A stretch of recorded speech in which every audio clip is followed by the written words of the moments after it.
Mheshimiwa Njalu Daud Silanga, Mheshimiwa Dr. Christina Mzava, Mheshimiwa Zuena Athman Bushiri ajiandae.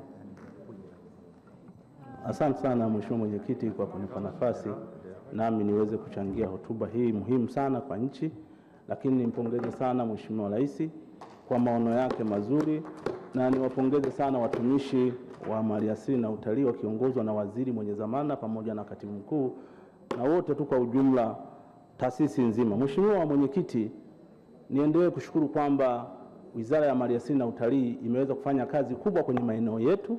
Kwanza imetupatia fedha kwa ajili ya vikundi zaidi ya vijiji 9. Tunawapongeza sana, zaidi ya milioni 154 kwa ajili ya kujipatia kipato wananchi wa eneo hilo. Mheshimiwa Mwenyekiti, pamoja na haya yote tunayozungumzia katika bunge lako tukufu, uhifadhi tunauhitaji sana, lakini na wananchi tunawahitaji sana.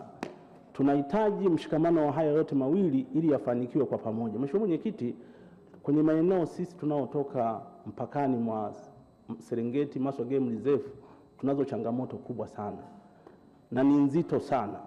Nimombe sana Mheshimiwa Waziri na taasisi yake, kwanza tuwashukuru mmeajiri vijana wa kufukuza wale tembo na mmetufungulia vituo vya kudhibiti wanyama wakali. Ni jambo la kuwapongeza serikali kwa kazi hiyo kubwa na nzuri sana. Lakini pamoja na haya, ni vyema sana hawa vijana wa maaskari mkawafundisha jinsi ya kuishi na raia kwenye maeneo hayo. Kumekuwa na changamoto kubwa sana. Mimi katika akili ya kawaida, yawezekana baada ya kupewa nafasi ya kuwa maaskari wakaamini ukienda kwenye hifadhi ukiona raia, yeye kazi yake ni kushughulika na raia bila kutoa elimu kwenye eneo husika. Sisi tunapohitaji umoja, tunapohitaji ujamaa, ni pamoja na kushirikiana na wananchi waliotuamini tukaja katika bunge lako tukufu hili. Mheshimiwa Mwenyekiti, tembo wanapokuja kuharibu mazao yetu tunakuwa na kifuta machozi. Ni jambo kubwa sana. Na Mheshimiwa Waziri, umetuandikia kwenye hotuba yako, badala ya kuchukua miezi 2 mpaka 5 mpaka mwaka, umeweka siku 7 hadi siku 14. Ni jambo la kuwapongeza wizara, umejipanga vizuri. Lakini Mheshimiwa Mwenyekiti, mimi nilikuwa natoa ushauri, kama ng'ombe zetu zinapoingia kwenye hifadhi zinakamatwa, zinawekwa kwenye zizi, zinapigwa faini na kulipwa mpaka alipe mwenye ng'ombe ndio zitoke. Kwani sisi tembo hawa wanapoingia kwenye maeneo yetu, kwa nini tusiwe na sisi na mazitu kazizuia watulipe ndio zitoke huko, ili kusudi tuelewane pamoja pale?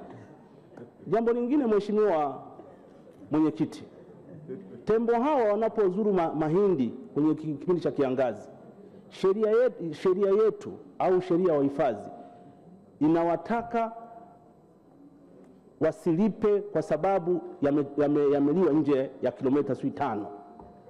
Mheshimiwa Mwenyekiti, tayari hapo tunapozungumza ajira, tunapozungumza maisha ya wananchi, tunatengeneza mgogoro kwenye jamii ambayo inaamini kabisa kwamba ilichokipata itakuja kujidumia. Na hawa tembo tena wanarudishwa kwa escort na barabara zenyewe hazipo za kupitisha hao tembo. Kwa hiyo ningeomba Mheshimiwa Mwenyekiti, kama serikali ilitazame jambo hili kwa umakini wa hali ya juu sana. Wananchi hawawezi wakawa natupa nguvu zao, wakulima nao, wafugaji nao, inapofika sehemu tunaanza kugombana zaidi ya miaka 5. Ng'ombe mahakama imeamua warudishwe mali zao, hazipo, ng'ombe zilishakwisha kuuzwa. Kwa hiyo jambo hili Mwenyekiti, kwa kweli wakati mwingine watu tunajiuliza, hivi kati ya wanyama na binadamu nani mwenye haki zaidi ya kuishi? Lakini wote tunawahitaji, ni jambo ambalo ni la msingi sana. Lakini jambo lingine Mheshimiwa Mwenyekiti, tunayo hifadhi yetu kule Maswa Game Reserve na barabara. Mheshimiwa mbunge wa Serengeti amezungumza vizuri sana. Mheshimiwa, sisi tuna barabara na mna mitambo mizuri imetajwa kwenye hotuba yenu humu. Kutoka Serengeti kwenda Kibondo, mle ndani mwa hifadhi kuna hoteli moja ya Sopa Lodge. Mheshimiwa Mwenyekiti, kuna ambao na mle ndani kuna watalii wanapita. Ni aibu. Mimi nikuombe Mheshimiwa Waziri, utakapomaliza kupitisha bajeti yako na bunge likiisha, fanya ziara kwenye maeneo yale kwenda kuona zile hoteli zilizoko mle kwenye hifadhi. Ni hoteli kubwa lakini barabara hazipo, na huku kila siku tunazungumza tunahitaji fedha kwa ajili ya kupata kwa ajili ya watalii. Jambo hili Mheshimiwa Mwenyekiti, kidogo ni kuombe sana utusaidie katika eneo hilo. Lakini jambo lingine Mheshimiwa Mwenyekiti, watu wa TAWA wamefanya kazi kubwa. ya kushirikiana na wananchi kuzuia hao wanyama waharibifu. Nikuombe Mheshimiwa Waziri mwenye dhamana, ikiwezekana wahifadhi vile vijiji vinavyopakana na kando kando, basi na wao wapate nafasi, au kama sheria inaruhusu waweze kuandalia mazingira kwa wanaingia kwenye utalii, kwenye hifadhi kule kwenye baba zone, kujua maana ya utalii ni nini. Leo utalii tunauzungumzia hapa ni wa kimataifa, lakini watu wetu wa ndani hawajui kama kuna utalii na faida yake hawajui. Lakini kama kutakuwa na watu, kama wizara itajitolea kwa inatoa elimu kwenye maeneo hayo husika, naamini kama Mheshimiwa Mwenyekiti, jambo hili litapokelewa na mambo yatakwenda vizuri. Lakini leo Mheshimiwa Mwenyekiti, Mtanzania anapopita tu kwenye hifadhi akikamatwa, kipigo chake ni cha hali ya hatari sana. Lakini wale wanaokuja kutembea kwenye hifadhi kwa magari, wao hawana shida yoyote. Mimi nikuombe Mheshimiwa Waziri mwenye dhamana, imefika wakati sasa ni kwenda kuboresha sheria zetu, kuboresha mahusiano yetu kati ya jamii inayozunguka kwenye eneo husika, wajue maana ya uhifadhi ni nini. Tunajua tunatuletea fedha hizo zinazozipata kwenye vijiji vya kando kando, ni jambo kubwa na nzuri zaidi. Wakijua maana ya uhifadhi, Mheshimiwa Mwenyekiti, mimi naamini kabisa kwamba migongano itaanza kupungua.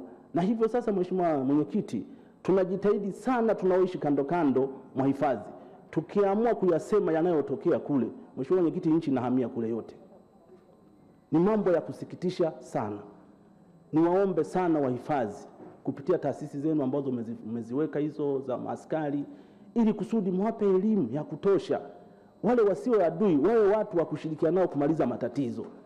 Tunapochukua kwamba wanakuwa ni adui, nao ni binadamu, nao wakiamua linakuwa ni jambo zito sana. Na bahati mbaya sana, bahati nzuri sana, vituo vya uhifadhi tumevijenga kwenye maeneo yetu. Tunahitaji hawa watu washirikiane ili wafanye kazi nzuri ya kuhakikisha wanalinda uhifadhi na kulinda wanyama wakali wanaoingia kwenye maeneo yetu. Jambo hilo Mheshimiwa Mwenyekiti, likichukuliwa, mimi naamini kabisa tutafanya vizuri, lakini vile vile litaonyesha utayari kwenye maeneo yetu na wananchi wanaotuzunguka kwenye maeneo hayo husika. Lakini jambo la pili, Mheshimiwa Mwenyekiti, mmetupatia magari.